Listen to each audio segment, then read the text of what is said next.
Welcome to Gulfstream today, and welcome to beautiful Gulfstream Park around Nicoletti, along with Acacia Courtney. And it is Saturday, and we have a pretty good 11 race card on tap this afternoon. It has finally become summer here in South Florida. We have a fast main track, firm turf course. Nice weather today, beautiful blue skies, a little on the warm side. We'll see how things work out, and it should be a fun day. It's a warm one for sure, and as you say, we have 11 races coming up. It's also my 1-week anniversary here at Gulfstream Park, and it only took us a week to start finishing each other's sentences. Yeah, right. It only took us a week, and she deserves an award. Anybody can put up with me for a week deserves definitely some credit. So let's show you what we're going to offer you this afternoon as far as exotic wagering goes. And of course, today, first race, we're starting it off with the rolling Super High Five, and that is any race with 7 or more entrants. We have that rolling Super High Five. And also in race number 1, we have our first of 2 the early pick 5 in the first race. Acacia is going to show you her ticket in just a couple of moments. And then we go today to race number 6 with the Rainbow Six with an 11 race card. It's a 2-day total carryover of about $6,000. And then we'll end the day with our final pick 5 of the afternoon in race number 7. And once again, Acacia will have her pick 5 ticket this afternoon. And best way to start this thing is to go to the first race. I've always found that out. So let's do that. That usually works. Right. 5.5 furlongs claimers, 3-year-olds and up, non-winners of 2 races in life, $6,250. A scratch in here of the number 6, Mondo Kane. And we're going to start it off with your ticket, your early pick 5 ticket, and see if we agree today. Yes, see if we're on the same page. There were a lot of scratches today, as you mentioned. So we still have 11 races, so I went a little bit more expensive than I have been with the early pick 5, $36 ticket, still very affordable. 2 deep in the first leg, and then 3, 4, 3, and I was able to find a single in both of my pick 5s today. Today it was in the final leg of the pick 5 in race number 5, Gentleman's Agreement. Trainer Leo Gabriel has been doing pretty well with those Louisiana-bred horses, and that's going to be my single in the pick 5, but we'll get to that later. And as I said, 2 deep in the first leg in race number 1. And I'm liking it because that's the 2 horses I used on top of my ticket in there. And now I'm going to start it off in here. We got our exacta flip-flop. I went with the 2 Caribbean Spirit, who's turning back to 5.5 furlongs today. Opened that early 5-length lead before getting caught and settling for second against Similar, is going 3/4 of a mile. I think kinder rating on the front end can certainly help this horse this afternoon. But I can understand having the number 3 El Gran Gallego on top of your ticket. Yeah, trained by Victor Barbosa. First off the claim, moving over into the Barbosa barn, Emisel Jaramillo is going to climb aboard. This horse seems to be in pretty good form, especially looking at his past few races. He's been right there in the money, had a win at Gulfstream Park West back in the fall, and then even since then has been keeping pretty good form. So coming into this race, expect him to continue to improve off of that. But Caribbean Spirit, the 2, I had to put right up there, especially given that last solid second place finish last out. Yeah, and El Gran Gallego, little slight case of second-iness in its last couple of races. I closed it out with the number 8 in here, and that's Little Awesome. We moved to the Ruben Gracita barn via the claim, turns back to 5.5 furlongs, adds blinkers this afternoon after finishing 4th against Similar. It was going 3/4 of a mile. It was on a good track, a track listed as good. It was a wet day that afternoon, and I just thought off that performance. Maybe we'll throw this one on the ticket. You did go to the inside with number 1, Phil's Comprise. I did. This horse is dropping down in distance a bit, ran on a mile last out and 7/8 before that, so cutting back to the 5.5 furlong sprints, and has 10-pound bug boy Alvaro Donis aboard. And so I just think with the cutback in distance and the way that he's been running, he should be right up there in the action. And the Barry Rose barn, a couple of wins over the last couple of days, so the barn is going good, so it makes sense putting him on the ticket there. And we'll go to race number 2, and we will go to the turf. It's a 1-mile claimer. Fillies and mares, 3 and up, non-winners of 2 in life or 3-year-olds. They're running for that $50,000 tag. We do have 1 scratch and 1 jockey change. The scratch is the 2 Tiz Jet. The jockey change comes on the 3. The rider is Jose Alvarez, and you have the number 7 Determined Lady on top of your ticket, and you want to show the reason why. I do. We have a video to show from her last race. She ended up winning by half a length. That was actually her first race with Lasix after 8 starts without Lasix. So we'll see the break here. She's breaking from post position 6. She gets bumped out to the side, not physically bumped really, but she's shuffled back. She has to go.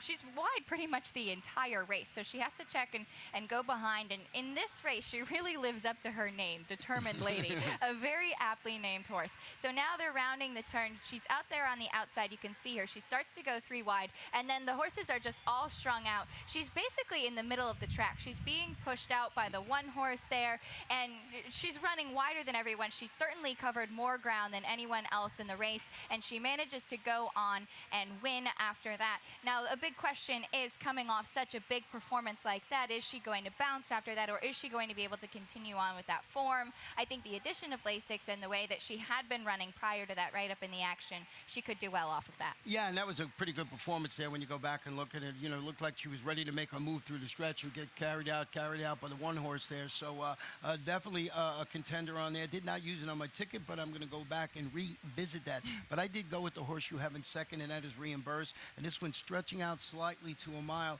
after I thought a couple of sharp efforts going 7.5 furlongs. She defeated $75,000 maidens 2 races back. Then was a hard-fought third, beaten a half lengths against $50,000 optional claimers last time out. And I just thought off that form, Mark Cassie, if he wins this race here, he is eligible to get his 2,000th career victory. Yes, he has a couple options to do that here at Gulfstream Park today, and it very may well happen in the second race with Reimburse. I liked this horse a lot for all of the reasons that you mentioned, especially those last 2 efforts with the win and the 3rd place finish, beaten only by half a length. And then we both ended up using the 6, Smart Romance, as well. Yeah, Smart Romance is trying $50,000 condition claimers after following that front-running $50,000 maiden score. Comes back, stalks the pace, weakens a bit. That was again $50,000 optional claimers going 7.5. Chuck Simon, who also trains the horse I have in second, that's Little Big Girl. So we got 2 in here, an uncoupled entry from Chuck Simon. Just briefly on that number 8, Little Big Girl, is the daughter of the Street Cat. She's going to wear blinkers. She sat 14 lengths off the pace prior to closing to be second against $35,000 optional claimers going a mile. And you and I are sort of in agreement over the last couple of days. It looks like it's this track may be a little, the course, I mean, is a little tilted that horses that like to stalk and come from off the pace. Especially on the turf course, Right. too. And I think with the addition of blinkers on Little Big Girl, she may be a little bit more forwardly Right.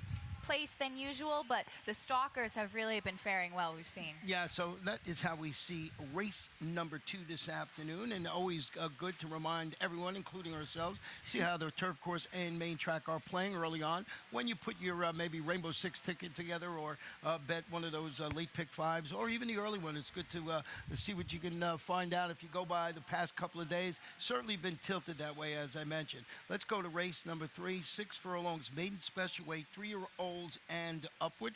And we have one equipment note in here. The number 5 horse Dawn Patrol will race with blinkers on. We are in agreement with our top pick, number 4, Giant 2-Step. Giant 2-Step, owned by St. Elias Stables, who are the owners of Bodie's Dream, that really nice first-time starter for Bodemeister that we saw win impressively the other day, trained by Todd Fletcher. So they have another one with Todd Fletcher in here. This one by Giants Causeway. Of course, Giants Causeway, the earner of more than $3 million. Graded stakes winning Dam times Mistress by Mr. Greeley. So some really good pedigree over there. Edgar Zayas will be aboard. We both used the number 6. You actually have it in second, and that is Maximum Drama, who's the son of Big Drama. Yeah, and if Mark Cassie doesn't get race 2, he's got another chance here in race 3 with Maximum Drama. Tyler Gaffleone will also be aboard there, sired by Big Drama, the earner of more than $2.7 million. And he's at about 13% winning with his foal, so that's pretty interesting to note over there as well. Yeah, this horse is working well. If you look, he's got Yeah. a couple of sharp local workouts, includes that 3 furlong bullet and 36 and flat. So coming into the race in good form. Horse I have in second, I had that one in third, was Blind Ruckers.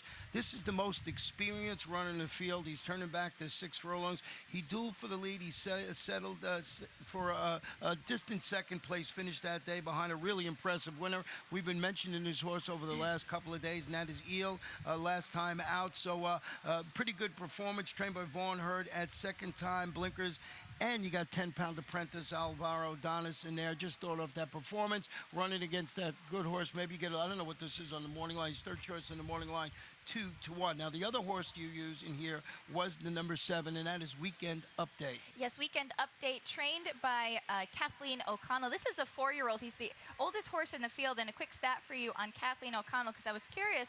We know that she does well with first-time starters, but in the past 5 years with 4-year-old and older first-time starters, she's 4 for 17, 24% win, 35% in the money, and a $2.34 cent ROI. So some really good stats there. Pretty limited sample, but some good stats anyway. And this horse is by Any Given Saturday out of a Yes It's True mare, multiple graded stakes winner. Any Given Saturday, of course, earner more than $1 million, so some good pedigree there as well. And I thought, based off some of those stats, and took him a while to get to the starting gate, but I would imagine they got him there when he was ready. Yeah, and Kathleen O'Connell, as we mention all the time, just does a fantastic job with her horses, and that's a really nice telling stat with the 4-year-olds and upward. So we'll see how race number 3 plays out. With that, we'll flip the page, go to race number 4, and it is a 6-furlong maiden claiming event for fillies and mares, 3-year-olds and up, $25,000. Scratch the number 7 horse in here, long distance, and this was, or long distance was, my top selection in there. But I wanted to go back and show you a performance of the number 5 recent transactions. It's the 5 today. This horse, you'll see him coming out of the gate, and her coming out of the gate, excuse me. And you just watch it as it goes up, and she's pretty evenly placed here as she's going up, as you see. And she comes up, and she just gets knocked back here, and just gets knocked back off stride. You'll see it happen right now as she backs up. And I just think that took away an important part of her momentum in that race. She's turning back today to 3/4 of a mile. She encountered that earlier trouble you just saw. She finished third against Similar, going 7/8. Jose Pinchin is the trainer, and he's got Edgar Zayas turned back in distance. And I thought off that performance, and you know, perfectly honest, I had long distance on top, but I wanted to show that horse and what happened to it last time. I liked long distance as well, but I was interested in recent transactions and ended up putting her on top just like you did. And she's a half to a stakes place horse named Catfight Cowgirl, who's the same connections as this horse. So there's certainly some live barn options over there. And then we both use the 6 Sky Cotton, who's adding blinkers for the first time. Coming second race off of about a 4-month layoff, ran on December 20th and then came back on April 27th. In December, she was beaten by only a neck. Her most recent race, the first off the layoff there, she was beaten by 9.5 lengths, but she's going to stay at the same level, and the addition of blinkers, she might be able to fare a bit better. You know, I threw the 3 in here with Poda, and I'll tell you why. Stepping up to the $25,000 level. After crossing the wire first, being disqualified and placed second against 12,000 maidens, going 5.5 furlongs. There's a couple of ways you can look at this. This horse has done something in the race no one else has done. That's crossed the wire first. Did the connections think that 12.5, you know, after the race was too low and they put it up to 25,000? So there's a couple of ways to go. I think this one you just, you know, maybe throw a couple of bucks on it or something like that, because, like I said, the only one in the race who's done something that no one else has done. Yeah, I ended up going 3 deep with my pick 5 ticket in this race, because it was kind of one of those guessing game ones, and I rounded it out with the 1 Awesome Saint, who is adding Lasix for the first time. 1 start so far at the 5-furlong distance. Didn't really do much running there. The addition of Lasix has some good pedigree as well, by Awesome again. So should be an interesting one coming in here. Well, let's go to race number 5, a 1-mile allowance optional claimer for 3-year-olds and upward. And we have 2 significant scratches in here of the number 3, My Point Exactly, and the number 8, Conquest Pacemaker, who I really liked today, was my best bet, but we're going to have to wait for that horse to run another day. And I did go with the number 7, Quiet Force, but I'm going to defer because this is your single with the number 6, Gentleman's Agreement. I did. I really liked this horse. Looking at his past 3 races so far, only raced 3 times. All 3 have been victories, 2 at the fairgrounds, 1 right here at Gulfstream Park. I mentioned this earlier that Leo Gabriel has been doing really well with the Louisiana breds coming over here to Gulfstream. He had 1 win just the other day. He's now, I think, 4 for 7 in victories here at Gulfstream, and so has Luca Panici aboard as well. The maiden victory was in a maiden special weight in his debut, won by 4 3/4 lengths, then won a nose next time out. Most recent race was the end of May of 2015, so coming off a big layoff now, but it was right here at Gulfstream Park, which I do like, and that last victory was by 2 3/4 lengths. Yeah, and a hot barn, and that's the way to go. I had this one on my ticket, but I did go with the number 7, Quiet Force, who's competing for the $62,500 tag in this optional claimer. His 2-race win streak ended when he finished 4th, but that was in the Grade 3 Miami Mile last time out. It is Peter Walder, the trainer, Juan Laver in the saddle, and here's one of the horses that has certainly been helped by the scratches in this race. So we have our exact flip-flop in there. I can understand the 6 gentlemen's agreement winning without a doubt. Who else did you use? So I rounded out my top 3 with the one best plan yet. Another opportunity for Mark Cassie. This is a horse that's a stakes winner, won the 49er back in 2014, coming out of a couple stakes races and some solid positions there, coming off about a 10-month layoff as well, and moving over from the barn of Stanley Gold to Mark Cassie. Well, the number 3, Air Bueno, is cutting back to a mile after stalking early, rallying late to defeat $30,000 condition claimers at a mile in the 16th. I think this horse fits the race shape perfectly, trained by Chuck Simon. If the turf course continues to play to stalkers and closers, here's one that I think maybe not win it, but certainly can be on the ticket. So 7, 6, and 3 for me, 6, 7, and 1 for Acacia, and we will take a short break, and when we come back, I will show you my Rainbow 6 ticket.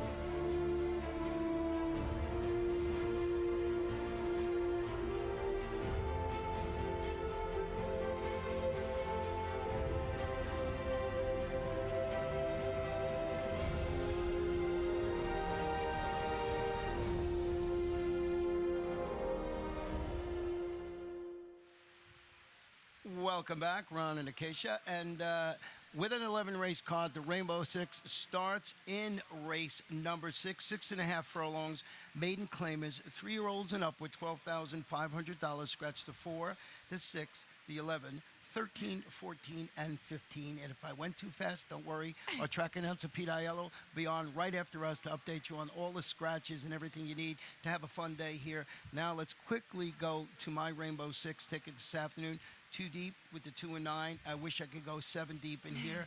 2 deep, 2, 4. I got a long shot in race number 9, 2, and then 3 for $38.40, starting with about $6,000 in the pool this afternoon. Try and keep our ticket where it's a reasonable ticket in here, but I'm interested to see how you pick the horses in the 6th race, which this to me was, as you mentioned early, this was the head scratcher for me. Yes, when we were in commercial, I said to Ron, I have to admit, I'm glad that race number 6 did not fall in either of the pick 5, so that was up to Ronnie to worry about for the Rainbow 6. But it looks like we're kind of in agreement. Yeah. I went with the number 8 on top as my top selection here in this race. Steady the Ship to be my number 1. Moving over from the turf to the dirt, debuted 6 furlongs on the dirt, then tried the turf last time out. But if you compare those 2 races, seemed much happier on the dirt track. And I think moving over there, this horse just seems like the right one to set the right kind of trip in this race. And that was really what was key for me. Yeah, and he certainly looks better suited for the dirt. I did go with the 9, who you have in second, Go Salvatore Go, who's stretching out to 6.5 furlongs after recovering from an uncharacteristic slow start to finish 3rd against Simla going 3/4 of a mile. If you cruise down this horse's past performance, usually not that far back. He went back. He really didn't break that slow. It just looked like he didn't get underway early enough, and I'm expecting him to bounce back this afternoon and run well. So that was my top pick in there. You had that horse in second. I did. 0 for 15 so far. I thought, looking at his past performances, you mentioned the slow start last time. We've been talking about ones that can sit a good trip. Now, I looked at him before there were all of these scratches, and with such a big field breaking from post position 9, I think that this is a horse that will really benefit from the scratches to his inside. Well, you want a 15-to-1 shot? Yeah, let's hear it. Well, let's hear about this one. It's the 2, Cat's Warrior, drop it to the $12,500 level on the dirt. After facing considerably tougher, I thought, in the pair on the turf, the trainer's Walter Woodard, and he's got MCL Jaramillo handling the surface switch. And I just thought the drop and the surface switch might wake this horse up, and I'm hoping it does. Square price of 15-1, and you can't go wrong with MCL Jaramillo on your ticket. He's been riding in great form since he arrived here from Venezuela. Yeah. So I just thought that was a horse in this wide open affair you might want to give a second look to. And I know you went to the inside with Power Heat as your third selection. I did. So you went 15-1. I went 8-1. So a little bit less adventurous, but still a bit of a long shot. Here's one coming off about 11-month layoff and moving over from the barn of Andrew Lakeman to Francisco D'Angelo. Also dropping from the maiden special weight level to the maiden claiming. And I think that drop off of the layoff should benefit Power Heat. Yeah, and I just think here there's a race that's wide open, and I think it's more about the trip in this race than anything else. You mentioned the 9, who is going to, I think, as you mentioned, is going to get much better off with the scratches to its inside. So we'll see how race 6 plays out. And I mentioned I only used 2 there, but I wish I'd kind of gone a little deeper in that. With that said, we'll go to race number 7, 5.5 furlongs, claimers, fillies and mares, 3 and up, $6,250. Scratch the 6, flash track. Scratch the 11, and that is World Gone Right. And we now are going to see your late pick 5 ticket.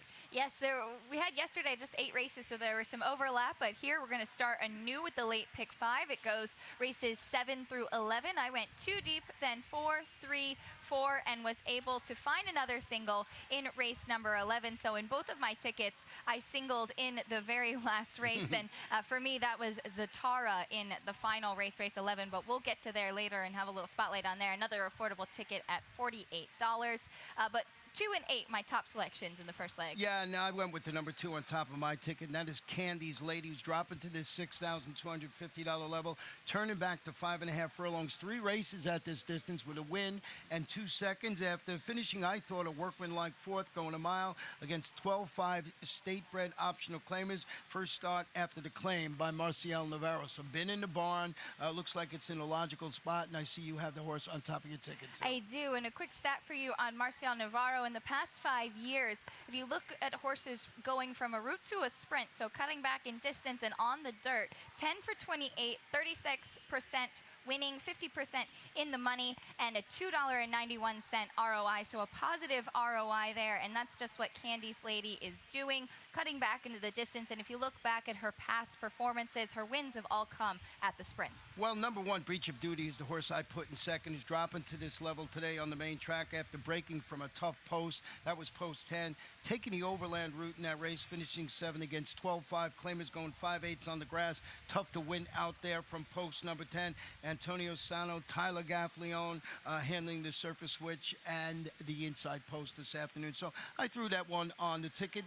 The horse that I have in third, you have in second, and that is Twinkling Time. I did. I used Twinkling Time coming off a victory, and also fresh off the claim, moving over into the barn of Rohan Crichton. That victory last time out was at the 6250 level, excuse me, so going to stay at the same level, kind of a lateral move, but first off the claim and based off that last performance, thought it could be one to finish well. Well, Skippy is back.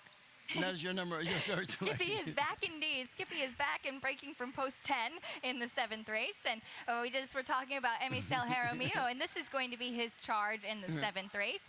This horse is now 2nd race off the claim. Last time first in the barn of Bernardo Lopez, finished a solid 4th, beaten just about 3 lengths. Let's go to race number 8. This afternoon, 7.5 furlongs on the turf, maiden special weight, 3 years old and upward. Scratch number 5, Conquest Cherry Mash, a Sherry Mash, I should say, in here. And we both landed on the number 9, and that is Keep the Dream Alive. Keep the Dream Alive for Christophe Clement. Actually, you were just talking about it with the other race. This one has crossed the finish line before. First was disqualified in place 6. There was a lot of bumping going on around in that last race, but he does have the past performance of crossing the finish line first, and also cutting back to distance now. That most recent race was at 1 mile and 16th. They'll run the 7.5 now. Well, number 7, V's Boy, is a $430,000 son of Unbridled Song, making his career turf debut. After a solid mile and a 16th outing on the main track, he got bumped at the start. He was wired early. He crossed the wire. Close to be a good second, I should say, when he crossed the wire. He's got back-to-back bullet workouts showing him preparation for the surface switch this afternoon, and trained by Todd Pletcher, so a logical choice. You do have him on your ticket in third. I have him in second, but you did go with the number 6 horse in here, and that's Spite Shill. I did. I stared at this race for a little bit and wasn't really sure what to do with it. This is when I actually went 4 deep in my late pick 5 ticket. This was a tough one for me. But if you look at Spite Shill, this was a $440,000 son of Spitestown, trained by Ralph Nix. Jeffrey Sanchez will be aboard.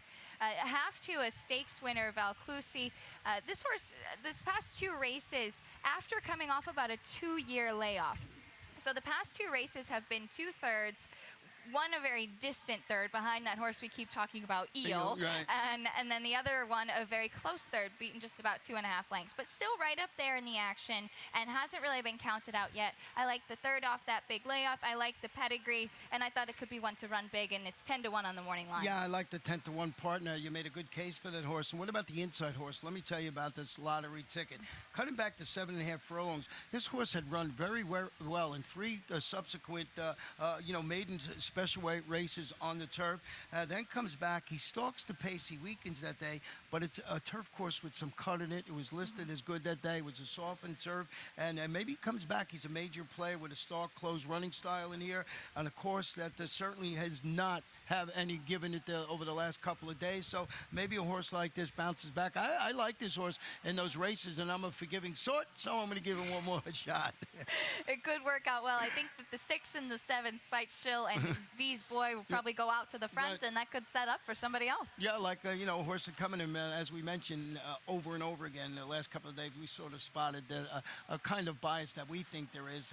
I'm sure if you have the right horse, you can go wire to wire on the turf course, so it's not etched in stone, as they say. Race number 9, 5 furlongs on the turf. Claim is 3 and up. Non-winners of 2 in life. 12-5. 1 horse scratched near number 11, Radamel. Looks like the 13 is going to get in and run this afternoon. And you went with the number 12 horse in here, and that is Loudon's Gray. I did. I went more towards the outside. This one trained by Kristen Mulhall, coming off about a 4-month layoff. The last race was on January 21st.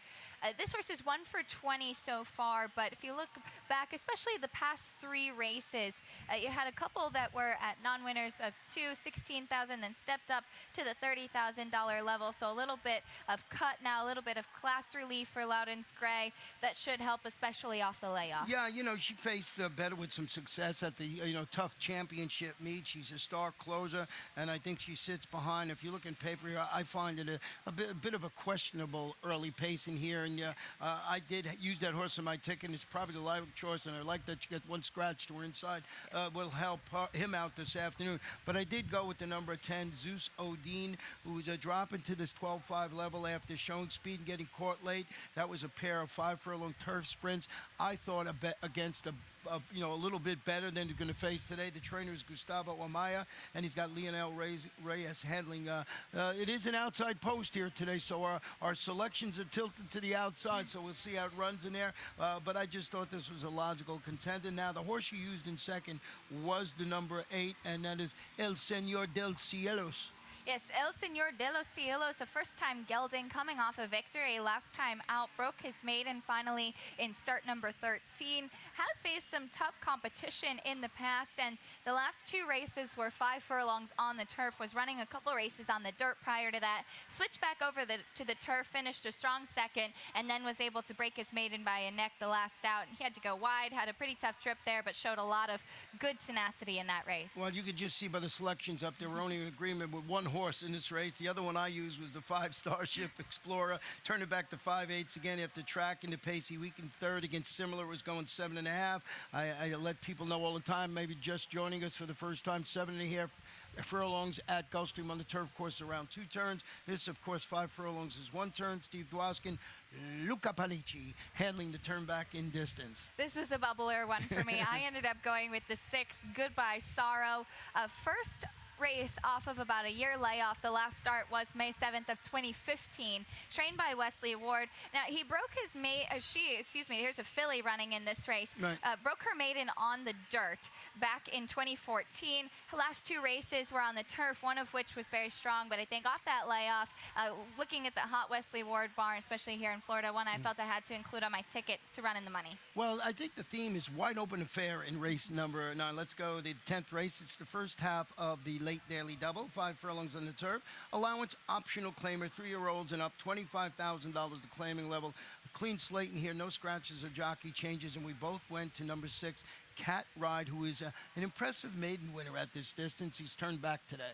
Very impressive, and if you look at if you're a numbers person as well, and the kind of figures that he got from that race, very impressive, especially considering his first race, which was on the dirt. 7 furlongs on the dirt, moved over to the 5 furlongs on the turf, and won by 3 1/4 lengths. Last time out, had some really tough competition in his most recent start. The winner of that race was Whisper on the Wind, who was winning the 4th of a 4-win streak. Right. Also finished behind Coping Away, who came back to win the English Channel Stakes here at Gulfstream last week. So it looks like this horse, Cat Ride, had wanted to do more in that most recent race, but just couldn't find any running room, but I think could find the good trip here in this one. And trained by Mark Cassie, so he gets another chance today to get the 2,000 victory. He might be long, or he might be working on 3,000 by the time we get to this race. Probably. We both used the 5 and second Starship Wild Cat, who's game in defeat. He recovered from a slow start, finished the fast closing 4th. He was the favorite that afternoon at this same level in distance. He's a 7-time winner at this 5 furlong distance, and I think he's a major player with a clean trip. Oh, yeah, for all the reasons you just mentioned, I thought this was one that you couldn't leave out. Eddie Castro is going to be aboard, and even with that tough trip last time out and the tough break, he still finished a solid 4th, beating only 3 1/2 lengths, a victory in 2 seconds prior to that. Well, tell me about the 2 in here, and that's Depth Ceiling. Debt Ceiling is the one that I used. I decided, looking at that last race, that was the first race on the turf, 5 furlongs on the turf there. I should be able to improve off of that race now that he's had 1 race on the turf.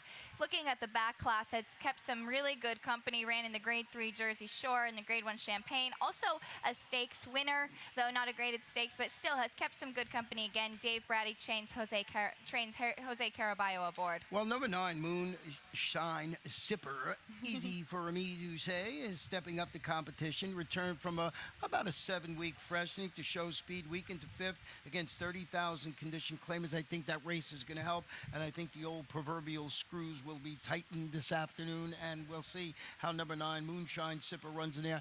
15-1 on the morning line, going a little bit of a long shot in there. We're going to end the day with race number 11, 7.5 furlongs on a firm turf course. Maiden claim is 3 and up, $12,500. Do not make it easy for you. We got 11 runners in this field, but it was pretty easy for you because you singled this horse on your late pick 5 ticket, and that is number 2, Zatara. Yes, and I want to go back and show his last race, his only start so far. He ended up winning by a nose, but was disqualified and placed 2nd. So you can see coming down the stretch now, and this is the head-on because this is really the most telling one. Repeatedly bumped some of the other horses coming through there. The 4 Awesome Sting was the favorite in that race, veering out. Now, what I think is interesting about this race is that this horse is now a first-time gelding, so maybe that ultimate equipment change can help with some of the focus, some of the attitude adjustment perhaps, and you used him on top as well. Yeah, and Ronnie Werner's the trainers are having an excellent meeting. Tyler Gaff-Leon will be in the saddle too, so I just think this horse is going to run well in there. The horse we're almost in agreement here in the thing. I went with the 4 Best Concert in second, who is turning back just a bit to 7.5 furlongs after returning from the freshening. Finished 3rd against 16 maidens. The drop to the 12-5 level. Sort of a lateral move, but we'll give him the benefit of the doubt. I think it could be a winning move today. I think Zatara is the one to beat in there, but certainly Best Concert somewhere on your rolling super high 5 ticket. Now, we mentioned we have our last 2 flip-flop. You do have the number 6, Free Runner in second. I do. I put Free Runner in second. He's going to be cutting back in distance a bit. Ran a mile and a 16th last time out, so cut back to the 7.5. Now, the start before that was on a sloppy dirt track. Moving back over to that turf, a very solid second, beaten just by a length and 3/4. John Cruz will be aboard. Gustavo Delgado is the trainer. Yeah, and here, this 4-year-old will be doing the best running late, and that's a key. So facing some younger horses in here, and if the turf course continues to play like we think it will, this horse is setting up pretty nicely for him. Now, well, that's how occasion I see this Saturday 11 race card. And just in a moment or two, we're going to turn it over to our track announcer, Pete Aiello, and let's give you all the information you need, right? Should be a fun day, right? It should be a fun one. Stay cool.